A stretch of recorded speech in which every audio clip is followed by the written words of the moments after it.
bu yoqqa rulni burib tashladi. Men haydab ketayotgan paytim to'xtamadi-da, to'xtamadi. Ko'p mashina urildi deydi, o'tirib qoldim men. Nechta mashina urgan bilmayman. Ulardan kechirim so'rayman. Boshqani qiz qilmayman. O'zini jin tirakasiman deb tanishtirgan fuqaro avtomobil otasining nomida ekanligini ma'lum qildi. Transport vositasi menga tegishli adam nomlarida. Haydasam bo'ladimi dedi. Haydayin dedim. Shu bilan ashtaqa DTP bo'lib qoldi. Qochdik. Yo'lda Damas urib oldi.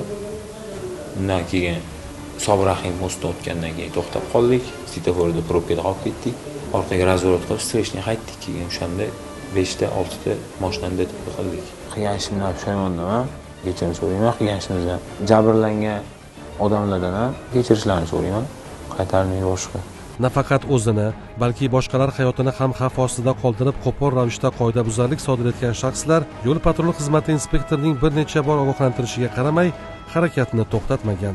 Davlat raqamlarini yechib olib harakatlangan qoidabuzarlar ichki ishlar organi xodimining qonuniy talabiga bo'ysunmay qarshilik ko'rsatgan. Sodir bo'lgan yo'l transport hodisasi oqibatida bir nafar haydovchiga tez tibbiy yordam ko'rsatilgan. 2025-yilda 19-aprel kuni soat taxminan 07:10da qora rangli Gentra o'zi bilan bir qatorda harakatlanib kelayotgan bir qancha transport vositalariga xavfli holat tug'dirgan holda texnik shikast yetkazganligi sababli avtoulovga maxsus qurilma orqali, ya'ni ro'par orqali to'xtash ishorasi berilganda avtoulov harakat tezligini yanada oshirib yashirinishga harakat qildi.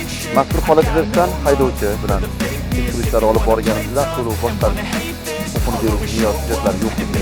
Bundan tashqari avtoulovning davlat raqam belgisi yo'qligi aniqlandi. Tekshiruvlar davomida avtoulov davlat raqam belgisi xonasidan chiqib keldi.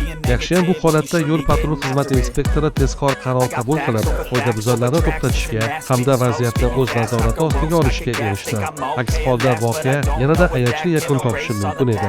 Sababi avtomobilni noqonuniy tarzda boshqargan ayol sarxush holatda bo'lgan. Ichkaman, to'g'ri ichkaman.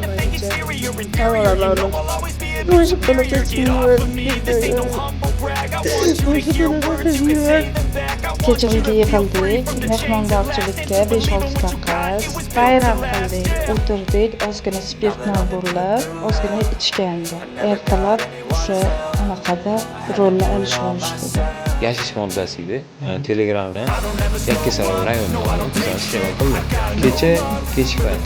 Voqeaning kelib chiqishiga sabab aslida mastlik va giyohvandlik ekanligi ma'lum bo'ldi. Ammo sodir etilgan har qanday qoidabuzarlik uchun jazo muqarrar.